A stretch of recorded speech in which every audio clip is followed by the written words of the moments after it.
Okay. Hello? Oh, that was, all right. So I have a question. That was a great hello. Hello. Hello. So hypothetically speaking, let's say Kavanaugh gets proven innocent or whatever, right? No. You can't be proven innocent. I know. I agree with that. I do agree you are innocent until proven guilty, but I'm just, you know what I'm saying, right? Exonerated? Yeah, exonerated. Yes, that's the word. So several statements that Kavanaugh has made, some of his classmates have disagreed with, said he was lying about it. Other statements are being contradicted by news stories that are coming out. Some say that he has perjured himself while he's under oath on the bar. Not on the bar, but Can you give us the statements?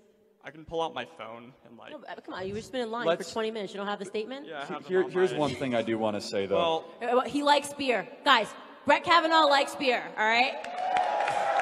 well, for example, Was it one beer or 2 beers? Oh, now he's perjured himself, right? It was 2 beers he had that night, not 1 beer. It's the most ridiculous thing that we're even talking about this, but go on, I'm sorry. So, for example, they asked him when he first heard about the Ramirez case. There have been text messages that have come out saying that he and his team looked into refuting those allegations as early as July, which was before the story even broke out. I think I have read every single second of coverage of the Kavanaugh hearing, and I've never heard that once. So what are you reading? It's from this New York Times article. Well,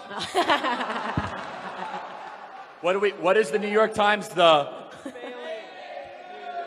They also ran an article saying that he threw ice at people. I mean, I struggle. Here's the one broader point I want to make.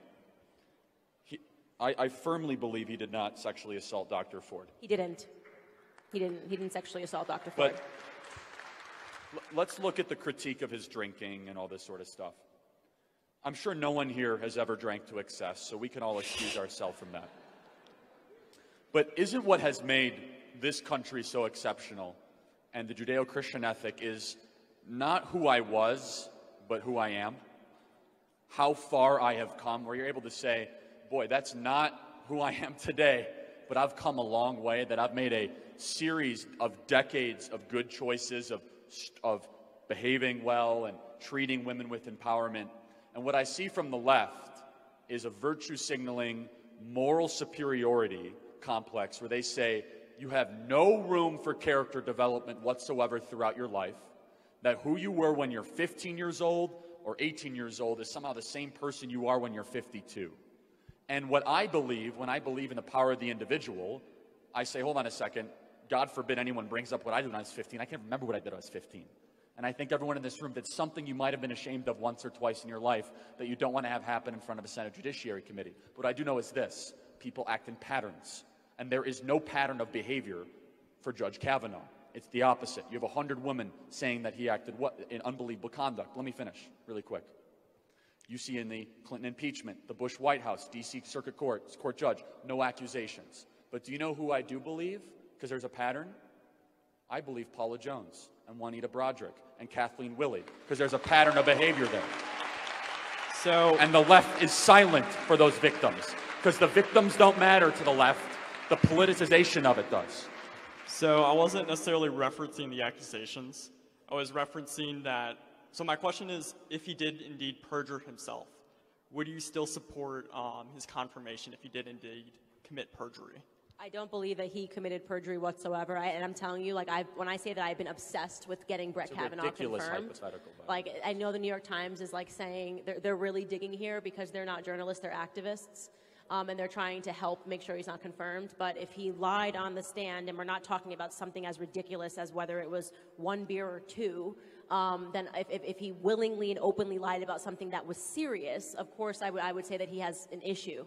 But I don't believe that to be the case whatsoever. I think it's just the New York Times being the New York Times. You want to talk about perjury? We have evidence that Dr. Ford perjured herself. Do you believe she should go to prison? Want me to give you the evidence? She 100% should be in prison. She said that she never coached anyone through a polygraph. Her ex-boyfriend came out yesterday and says that she did it a lot and she did it to a specific incident. That's perjury. She put her in prison?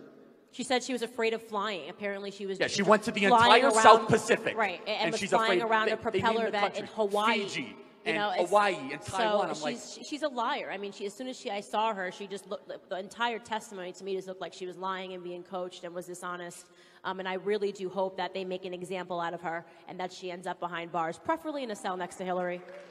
So One last question. Am I done? Or one last question. You got one more question. So, do you think he should be confirmed right now, or should we wait until last week? Last week. Call the vote. I mean, that was it. Thank you. So it's me against 6 lefties, which makes it almost fair for them. So we're...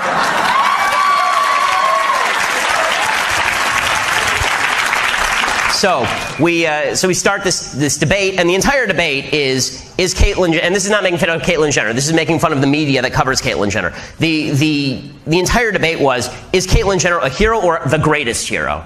Is Caitlyn Jenner somebody who is as heroic as the people who stormed the beaches at Normandy, or is Caitlyn Jenner even more heroic than that? Right? Is it like paratrooper heroism or Air Force heroism? Like this is the argument, and so they go through this whole thing, and it's just a question of how heroic is Caitlyn Jenner. And finally, they come to me, and I say, I don't understand what's her. They say, do you think Caitlyn Jenner deserves this award? And I said, well, for what? Caitlyn Jenner is somebody with a mental disorder who had some surgeries, and I feel terrible for Caitlyn Jenner. Where's the heroism exactly? And so Dr. Drew starts trying to press it. So the person sitting next to me, I neglected to mention this, is a fellow named Zoe Tur. And Zoe is a transgender woman. So Zoe used to be Bob Tur, was the helicopter pilot actually during the O.J. Simpson chase. That's how Bob Tur made his name, and now he's Zoe Tur. So Zoe's sitting next to me and getting very uptight with me saying these things about genetics and science.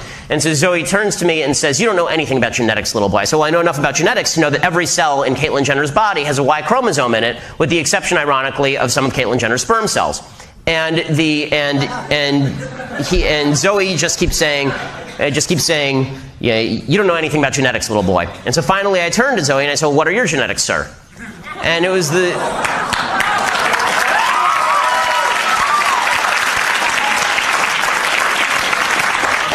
And honestly, it wasn't meant as a dig. It's because Zoe Tur is a genetic man, and I treat men as men. The whole debate is about whether men are men or men are women, obviously. So I say that, and Zoe reaches over and grabs me by the back of the neck on national TV and says, if you don't cut that out, I'll send you home in an ambulance. This is on live national TV. And honest to God, my first thought was that doesn't even make any sense. You don't go home in an ambulance.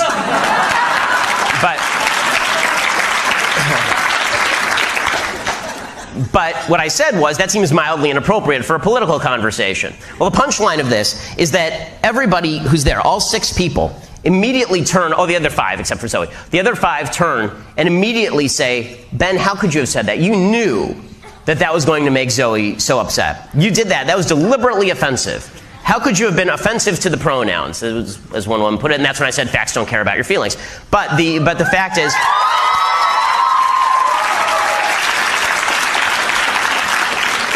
But the idea was I deserved to be met with actual physical aggression on live national TV for saying sir to a genetic man. And by the way, the aggression didn't stop after that. As Zoe went hulking off the set, Zoe turns to me and says to me and growls at me in a voice an octave lower than my own, "I'll see you in the parking lot." And security had to escort me out to my car. Bizarre evening. And then later on Twitter, Zoe threatened to curb stomp me, all of which I thought was just deeply unladylike behavior.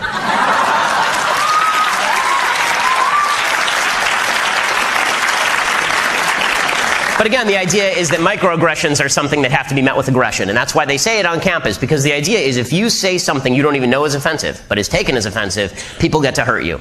And then finally, once you've had all the trigger warnings and all the microaggressions have been policed, you finally end up with your idiotic safe space.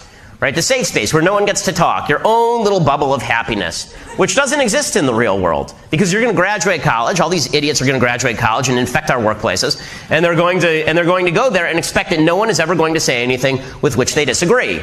Or they're going to the political world, and nobody will ever say anything that offends them in any way. Now, those of us on the right understand that you're going to be offended every 5 seconds in politics. If you're politically active, someone will say something offensive to you almost literally every 5 seconds. There will be something that you disagree with, something that you think is stupid, something that you... And the good part of that is that you have to learn how to counter that. You have to learn how to respond to that. You have to learn how to be a bigger person, or you have to learn you have to learn knowledge. You have to have a knowledge base to refute all these things. But if you're in a safe space, then it's sort of like the kids who were very wealthy during the 1930s, during the polio epidemic. It actually makes you more susceptible to polio, because if you never actually deal with germs, and then all of a sudden you hit all the germs at once, you get polio. And that's what it is for all these kids. These kids go to college campuses, they live in their safe spaces, and then when they leave, they are not equipped in any way to deal with actual real conversation. And so their solution is a bigger government that can still continue to promote this kind of fake society that doesn't really exist. And this is making a generation of leftists who are just nuts. I mean, just crazy. You know, people who suggest at University of Missouri that they have to have a protest space that is all black. Right? This is what happened at University of Missouri. Or they have to have separate black housing. This is happening